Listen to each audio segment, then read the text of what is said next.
Welcome, everyone, and thanks for joining. We're here with Dr. Phyllis Bivens Hudson and Mr. Marc Siegel. Phyllis is a 30-year education veteran who has served in various teaching and leadership positions in New Jersey. She is also a founding instructor for the Rutgers Alternate Route teacher training program. Marc is a high school chemistry teacher in New Jersey who is leading change in education with his innovative approach to flipping the classroom. Phyllis and Marc, take it away. Good morning, Mark. Good morning, Heather. How are you both? Quite I'm well. fantastic, Glad to be Phyllis. here. Good. So we'll get right down to this, Mark.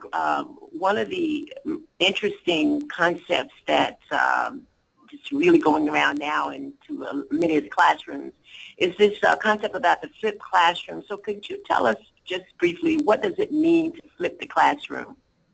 Sure.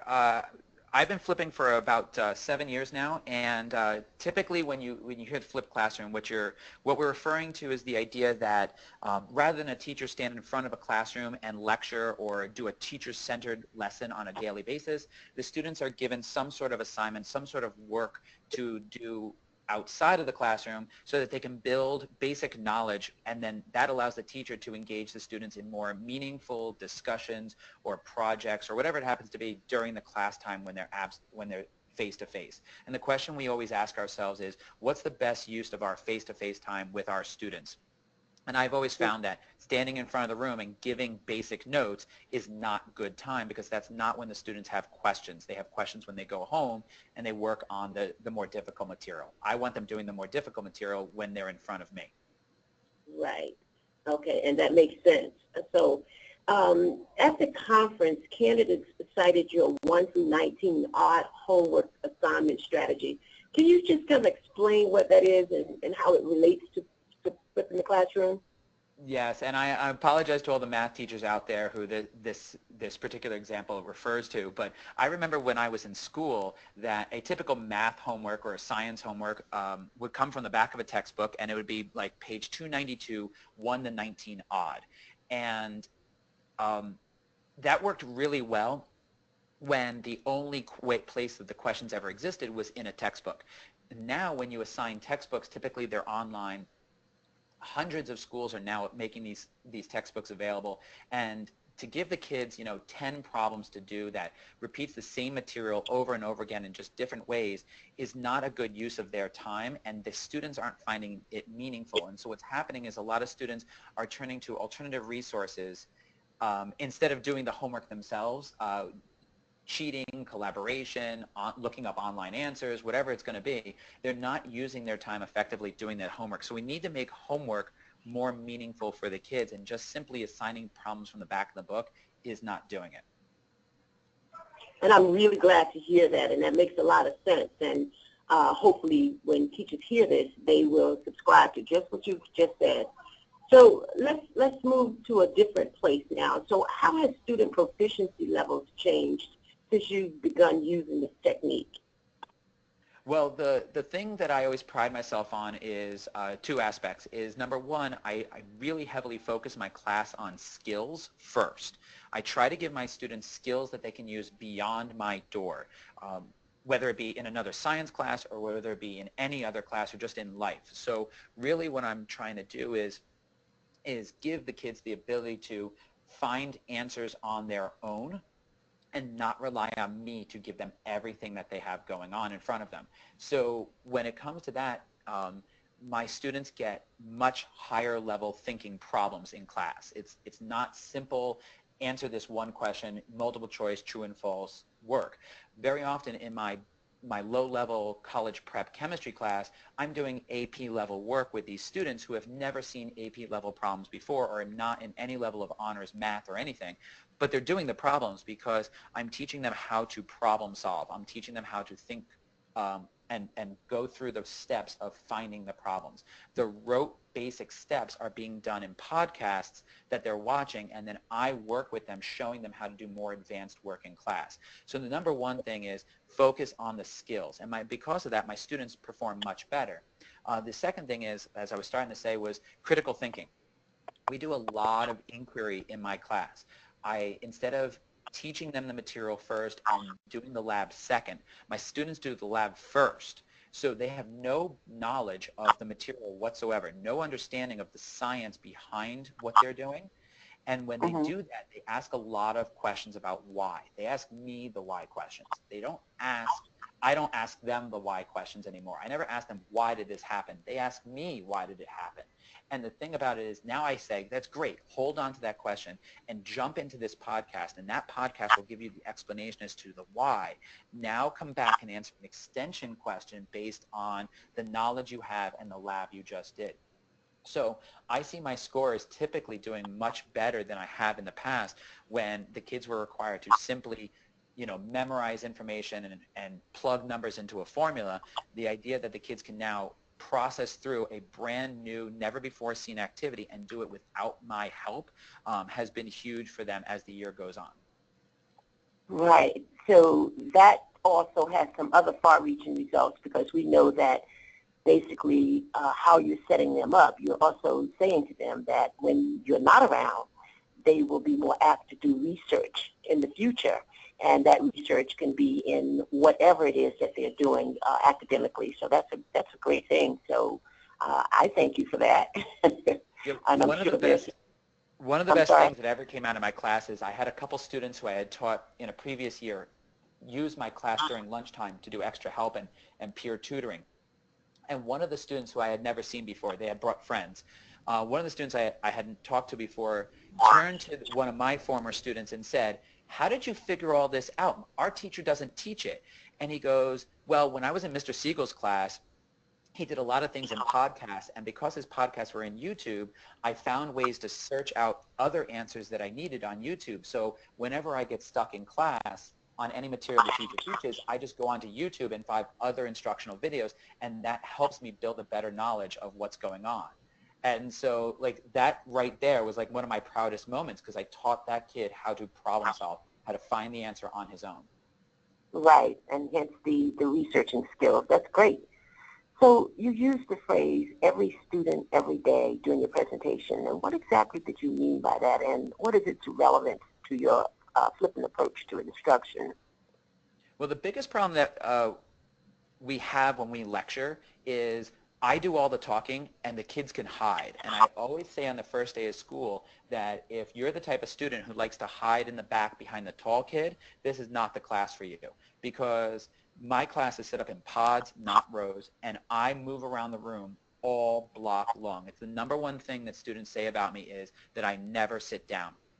I have no chair, I have no desk because I don't want to be locked behind that. I want to be where my students are. And so I make sure to talk to every student every day.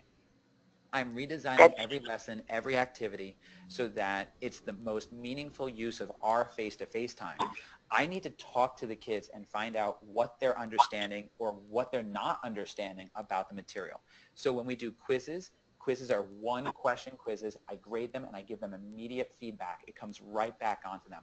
Sometimes they do it on paper, sometimes they do it on whiteboards, but no matter what, it's graded on the spot and handed right back to the kids so that I can have a face-to-face conversation. Sometimes my check-in with kids is simply, I walk up, I say, hey Tom, how you doing? And he goes, I'm good. I said, do you have any questions? No, I'm okay right now. And that's it. That's my talk for it.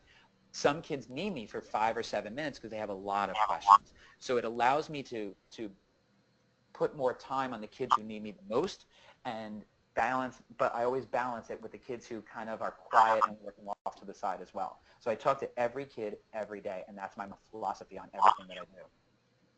That's awesome because that also helps to build a student-centered classroom as opposed to a teacher-centered one. And so, of course, while students are working, you're facilitating the process, and that's what we want. That's great. So let me ask you another question. What are some typical roadblocks teachers encounter when they start flipping their classrooms, and how can they best surmount them? Well, I always say that there's typically 3 things that we run into. When you start reading and doing research about the flipped classroom, you find a lot of talk about technology, about computers or cell phones or whatever it's going to be. And for a lot of us, when we started, we didn't have the tech. I mean, it's great that I work in a district that's one-to-one Chromebooks, and it makes things so much easier. But the fact is, the first thing that you need to do is shift the mindset of your students and your school and your classroom so that it's not necessarily centered on tech, but it's centered on the learning that has to happen. The technology makes it easier. That's all it is. So if you don't have the technology, work around work around that aspect. Find other ways to send things home with the kids so that they come in with a better base understanding of the material so you can go more in depth.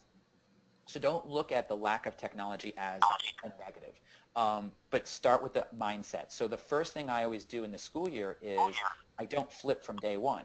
I start by changing the labs. So I say to the kids, we are not doing cookie cutter procedure labs in the beginning of the year. We're going to do inquiry. And I give them a problem to solve, and I say, I'm going to give you support, and I'm going to give you the materials, but I'm not giving you a procedure. You've got to figure this out on your own and write the procedure as you go. And it's scary for the kids, but I get them to understand that learning is going to be different in my classroom. So a lot of times kids have to, I call it the metaphorical switch. They have to flip it on and off when they walk in and out of my room, because in my room learning is different than in other places around the school. So they come here, they turn the switch on, they're like, okay, I'm mentally ready to tackle chemistry in this room this way. So those are the first two. Is one, lack of tech, which again is an obstacle. It's a hurdle, but it's not an insurmountable. And then the last one is your administrators. When I first flipped, my administrators had no clue what to do with my classroom anymore. It didn't look like anything else. In fact, we had to rewrite the evaluation model to match what my class was looking like, because when you don't have a teacher-led lesson, it's kind of hard to pass that line on the Danielson model that says teacher-led lesson. So what do you do in that case? So I had to sit down with my administrator and walk through an evaluation and say, okay, well, this is what this looks like, and this is what this looks like, and once he was more comfortable with what was going on, it made things so much easier for me being evaluated down the road. So knock on wood, I've always had very open-minded administrators, but they've never flipped. Most of them have never flipped, if any of them have ever flipped. So they don't know what to look for when they walk in, and very often they would walk out with nothing on their paper because they were so overwhelmed by the furious tornado of learning, as one of my colleagues called it, that happens inside of my room. Right. Well, it sounds to me like you've also taught your administration how to shift their mindsets. That's really important, that not only students have a shift in mindset, but that your administration does as well. So that's a great thing. Well, I have one best final advice question. I can give, I'm sorry to interrupt, Phyllis, but the That's best okay. advice I can give to the alternate route or new teachers is always invite your administrators into your classroom all the time.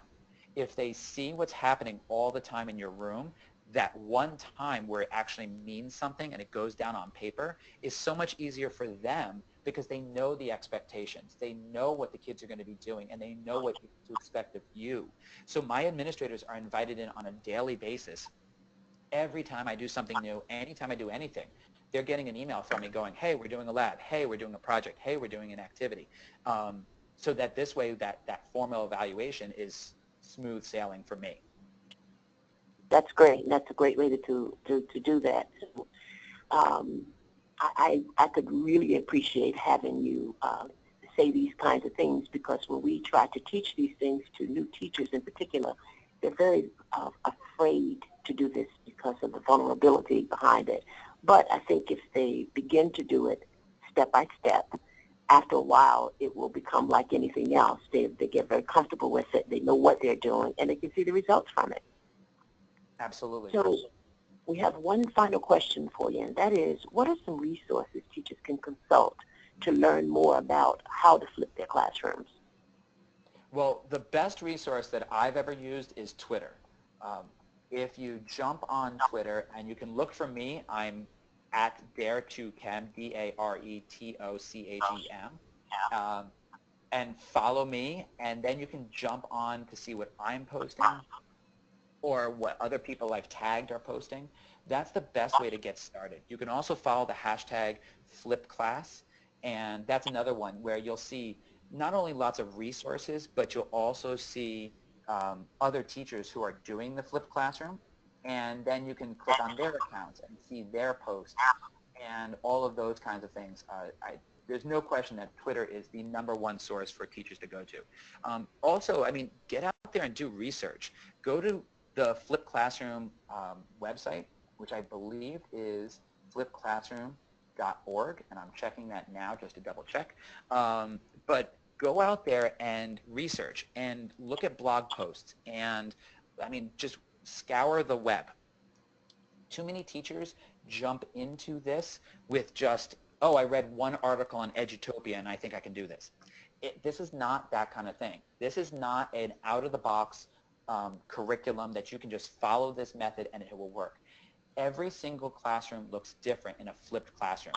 John Bergman and Aaron Sams, who are the, quote, inventors of the flipped model, the pioneers, were both chemistry teachers, and my chemistry classroom looks nothing like either of theirs did.